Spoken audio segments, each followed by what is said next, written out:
So today I'm going to be doing my September wrap-up video, and I finally broke through my reading slump in September, so I have quite a bit of books to show you guys. I think I have 9 books that I'm going to talk about, and technically one of them I finished at the beginning of October, not September, but I'm including it in this video anyway because it's part of a duology, and hey, close enough. So yeah, I've got 9 books to show you guys. But before I get to the books, I did actually want to talk about something else real quick. So if any of you guys have been watching The Voice, or you've watched The Voice before, or you like The Voice or just music in general, you have to check out the battle rounds between Colton and Patrick. They sang a version of God Gave Me You by Blake Shelton, and oh my gosh, I am in love with their version, and I'm like trying to get everyone on board with me because I just love them. And Patrick did an amazing job. I was like, oh my gosh, he's definitely winning that battle round because that was amazing. That high note he hit, it's like, yeah. So definitely check it out. If you love music, you have to check their battle round out because it's amazing. I will leave a link to the video, the sneak peek, down in the description below. I cannot wait to actually see that episode because I totally want to hear the judges or the coaches' feedback, especially Blake's, since that's his song. So I definitely want to hear their feedback, so I cannot wait for that episode. So yeah, that's pretty much a little side note of what I wanted to mention. But let's get right into my September wrap-up. So the first book I'm going to talk about, I don't actually have it here. I don't have a physical copy to show you guys. I listened to it as an audiobook, but I will put a picture of the cover right up here. And that is Divine Time Management by Elizabeth Grace Saunders. And this is actually a nonfiction book. This is a Christian nonfiction book. And this one I gave a 3 stars, only because it wasn't quite what I was expecting. I thought it was going to be more about like time management stuff and how to best steward your time using biblical principles. And it does get into that, but I also feel like the author talks about a lot of other stuff in the book as well, that it kind of felt like it was going in a bunch of different directions, and it didn't feel all that cohesive. And so it wasn't quite what I was expecting. So I gave it 3 out of 5 stars. So the next book that I have to show you guys is Sea Witch by Sarah Henning. And this is, well, this was kind of promoted, I think, as an Ursula origin story. So Ursula, the sea witch from Little Mermaid. So this was supposed to be, I guess, kind of her backstory. This was another one that was different than what I was expecting. This one I gave a 3.5 stars. I did still enjoy it, but it was different than what I thought it was going to be.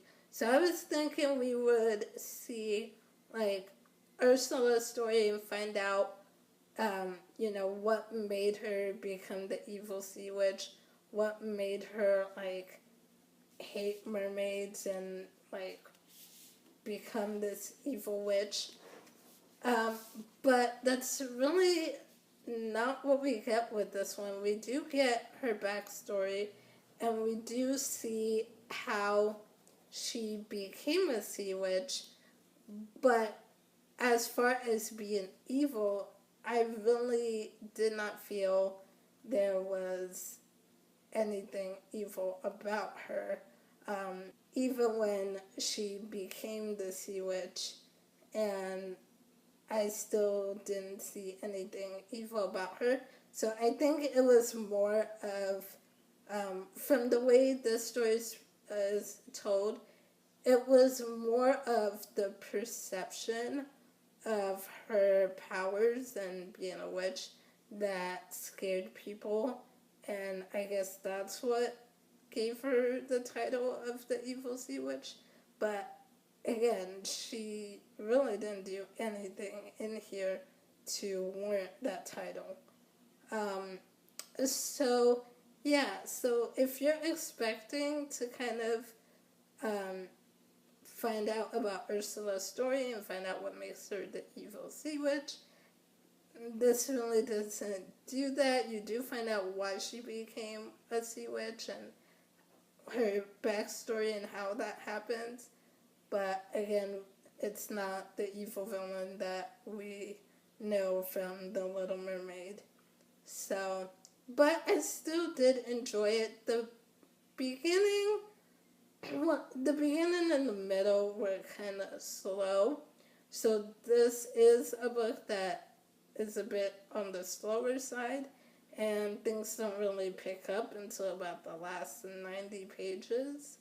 But the ending was really good, so I did enjoy it. The next book that I have to show you guys is Fire Study by Maria V. Snyder. This is the third book in the Poison Study series, and I can't really get into this one without spoiling the first two books. But the first one is called Poison Study, and it's about a girl named Yelena who is supposed to be sentenced to death for a crime she committed, but she ends up getting the position of the commander's food tester. So she basically tastes his food to make sure it's not poisoned. So that's like supposed to be obviously a highly dangerous job, but she takes that on to escape a death sentence, and lots of craziness and awesome things happen from there. So I really enjoyed the series. My favorite is still the first book, Poison Study. I did enjoy the second and third, but the first is still going to be my favorite. This one, Fire Study, I gave a 4 out of 5 stars. Once you get about halfway through this book, you really don't want to put it down. Like, I read the whole second half in one sitting, and this series is full of action and adventure, and I just love it. I don't know, though, if I would continue with, because, like, originally I think it was supposed to be a trilogy, because the story wraps up pretty nice and well. But then they continued with the series, but I don't know how to explain it. It's a continuation, but it's a little bit different than obviously what we had going on in the first 3 books. And so I'm not sure if I want to continue with the series or not. I think this wrapped up well enough, and I don't know that I want to continue, especially because there's 6 more books. I'd have to get through 6 more after this. So I don't know. If anyone has read the entire series, let me know in the comments below what you thought of them, and if I should continue or not, if it's worth it or not. Because I do love the series, but I don't know that I love it enough to continue with 6 more books. So we'll see. So the next book that I have to show you guys is the third book in one of my favorite series now. And oh my gosh, I freaking love this book, you guys. And that is Before the Devil Breaks You by Libba Bray.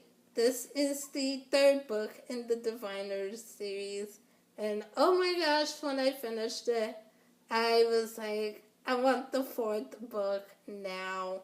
Like, oh, these books are so good. The second one I did enjoy, but not as much as the first and this third one.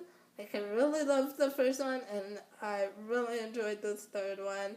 There's just so much. The characters are all amazing. I love every character in here. We learn more about the Diviners in this book and more about their powers. You've got a government conspiracy. You've got ghosts overrunning the town. You pretty much have all the fixings for an amazing story. So, oh my gosh, I love the series. I know these books are pretty dang huge and they're kind of intimidating, but if you pick them up, I swear you'll fly right through them because they are just so dang good. And I cannot wait for the fourth one. But I have no idea when the fourth one is going to come out. Because there's no release date, there's no cover, and no title that I can find. And I'm just like, no, I need it. I need it. Libba Bray has become one of my new favorite authors, you guys. And I definitely cannot wait to check out some of her other books, especially the Gemma Doyle series. I have the first 2 books in that series on my shelf, so I need to get to them really, really soon because Libba Bray, oh my gosh, she can write a story, and I love her characters. So the next book that I'm going to show you guys is Anna Dressed in Blood by Kendare Blake, and this is the first in the Anna Dressed in Blood duology. I really enjoyed this one, you guys. I picked it up because the description reminded me so much of Supernatural, because the main character, Cass, again, Cass is a character in Supernatural too, so another similarity, but the main character, Cass, is a ghost hunter, and so his whole job is hunting down ghosts and getting rid of them, killing them, sending them to wherever they're supposed to go. And so he comes across Anna. He hears about Anna in her house and how, like, anyone who just passes in her house, she rips them to shreds, basically. So he comes into town to basically get rid of Anna, send her spirit on. And so this just like totally supernatural vibes. Just the opening scene in this book, you know, it opens up with Cass driving around in this classic car on a hunt to get rid of this ghost that he's hunting. And I was like, oh my gosh, this is like so, it just totally reminds me of Dean Winchester in Supernatural, because he's got the classic car. He thinks he's like such a badass. Cass reminds me so much of Dean. He is reckless and impulsive, just like Dean. He reminds me of, like, I picture 17-year-old Dean is how I picture Cass in this book. Except I don't think that Dean would have ever fallen for a ghost. Maybe Sam would, but I don't think Dean would have fallen for a ghost. but still, he is pretty similar to Dean and reminded me so much of him. I will also say, as far as Falling for goes, I really didn't think the romance in this book was necessary. This is a huge case of insta love. Like, seriously, like, I don't even get his falling for Anna. Like, they really don't know any. He knows a little bit about her story, but that's not enough to fall for someone. It's just, yeah, huge case of insta love. Didn't need to be in here. Still an enjoyable story, but I think it would have been better without it. So, yeah, I gave this 4 out of 5 stars. And I really loved his friends in here too. Thomas and Carmel. I really like their characters as well. Especially Carmel, because she's not the stereotypical uh, cheerleader princess that you see, even though she's the most popular girl in school and she's a cheerleader, but she's not that stereotype. So I really like the characters, I really enjoyed the story, and I gave this 4 out of 5 stars. The next book I'll show you is Girl of Nightmares by Kendare Blake. This is the sequel to Anna Dressed in Blood. This is the one I finished at the beginning of October, but counting it for this anyway. This one I didn't enjoy quite as much as Anna Dressed in Blood. This one I gave a 3 out of 5 stars. Again, the romance in it, I was just like, doesn't really need to be there. But for this one, I would say, if there wasn't the relationship between Cass and Anna, this book would not exist because the plot is heavily centered around the relationship. So if that's something that you didn't like in the first book, then don't even bother picking this one up because it's heavily centered around them. I thought the first book could have been a standalone. I thought it wrapped up well enough. There weren't any cliffhangers really that I needed a sequel to it. So I really didn't think this one needed to happen. But it was okay. It was just an okay read to me. Like I said, I gave it 3.5 stars. Not 3.5, 3 stars. Actually, more like 2.5. I rated it 3 stars, but it's probably closer to 2.5. But yeah, that's pretty much all I can really say about this one without getting into any spoilers. So the next book I have to show you guys is A Head Full of Ghosts by Paul Tremblay. This one, I was sadly disappointed with. It did not live up to the expectations that I've heard about this one. I gave it a 2 out of 5 stars.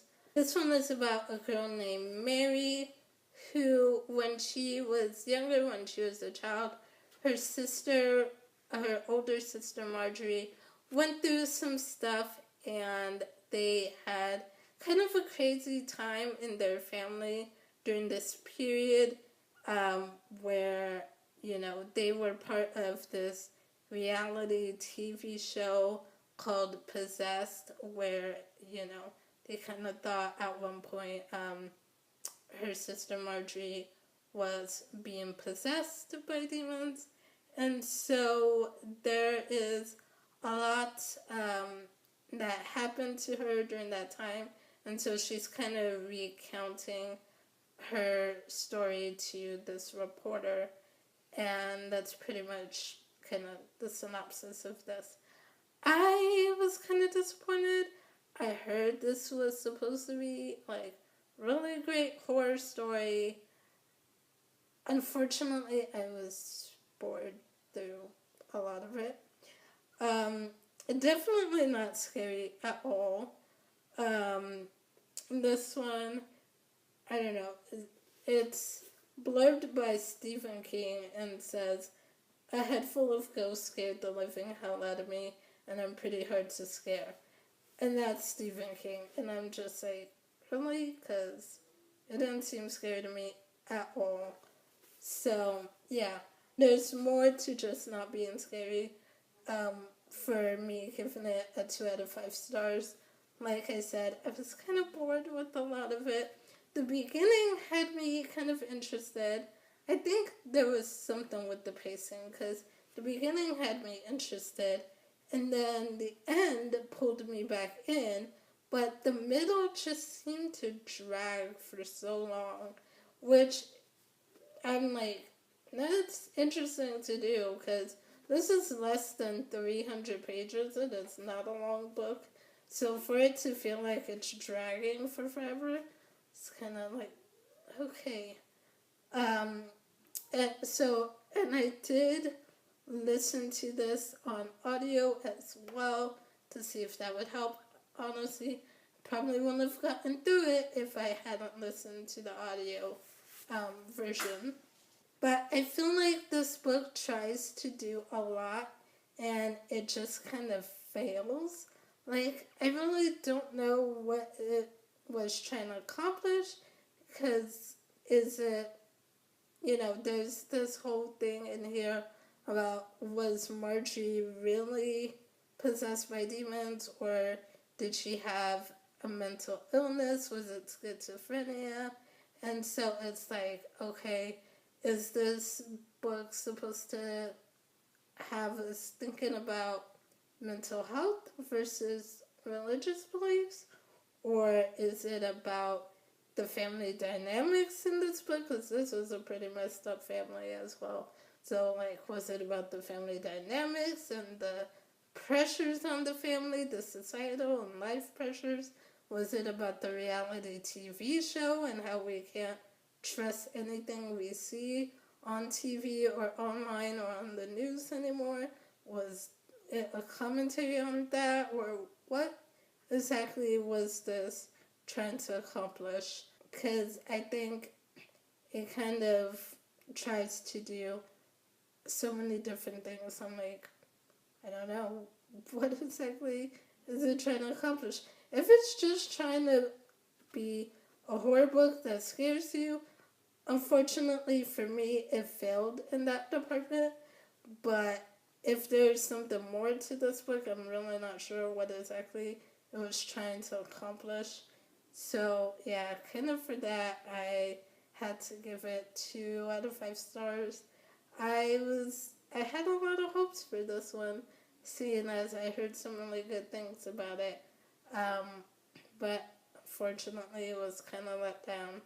So the next book I have to show you guys is Never Fade by Alexandra Bracken.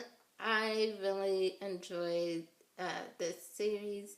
This is the second book to the Darkest Mind series. And I really enjoyed this one. I gave it a 4 out of 5 stars. I will say Ruby did kind of annoy me a bit in this one. I wanted to smack her a couple of times. So I was like, she is so hesitant about using her powers, even when it comes to her safety. And then to the point where she lets herself get captured and then feels guilty about using her powers on the bad guys. I'm like, really? As if he wasn't gonna kill you the second he got his chance. Like, you're really gonna feel bad about this. So I got annoyed with her a little bit and I wanted to smack her a couple times. But I still really enjoyed this series. We get to meet some new characters in this one. We get to meet Jude and Vida, and I love their characters. Vida, I didn't really like her at first. She takes some getting used to, but over time she grew on me, and by the end of this book I was like, okay, I like you. So I really enjoyed the new characters, and the ending was, oh my gosh, such a cliffhanger. I was like, I need to get to the third book, like, now. And so I picked up the third one right after. Man, this one leaves you on a cliffhanger. So if you're going to read this series and you're up to Neverfade, make sure you have the third one, because you're going to want it. And the last book that I'm going to show you guys is In the Afterlight by Alexandra Bracken. This is the third book in the Darkest Minds trilogy. It was the third and final book for a while, but then a fourth one came out this year. Although I don't know if I would consider the fourth one a continuation of the series, because it's not from, we're no longer in Ruby's perspective. I think we're mainly following Zoo in the fourth one, so I don't know if I'd say it's a continuation, or it might be a spin-off, maybe? I don't know. But in any case, this is the third book in the series, and I enjoyed this one as well. I gave this one 4 out of 5 stars as well. I'm not going to say too much about this one, because whenever you get to sequels in a book, it's really hard to say much about anything without spoiling the previous books. So I'm not going to say much about this one, but I did really enjoy this one. I thought it was a pretty good ending. I thought it wrapped up pretty well, and so there are some parts in here that are kind of slow on the slower side, but overall I still really enjoyed this one. I don't know if I'm going to pick up the fourth book, Darkest Legacies. I know that one, like I said, is from Zoo's perspective, and it's like kind of takes place sort of after the events that happened in this book, in the Afterlight. So I don't know if I'm going to pick up the fourth one. I'm kind of on the fence about it. So yeah, let me know in the comments below if any of you have read the fourth book, Darkest Legacies.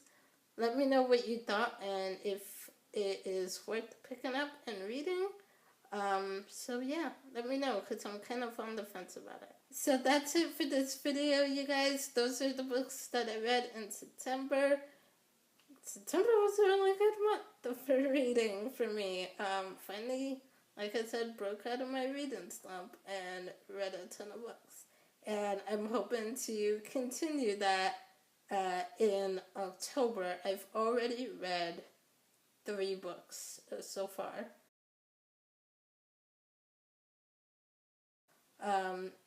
In October, so I'm hoping to get through quite a bit more, especially because a lot of the books that I have planned for October are on the shorter side. So I have like at least 4 of them that are under 300 pages, so they'll be easy to get through. But yeah, I'm hoping for a good month in October as well.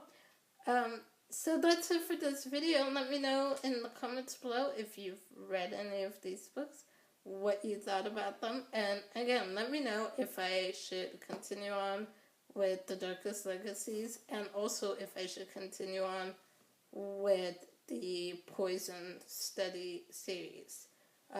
Like I said, there's like 6 more books in that series that I know of right now, so not really sure. But if you guys think it's really good and I should continue, I might do that. So we'll see. So that's it for this video, you guys. I will see you soon with the next one. Bye.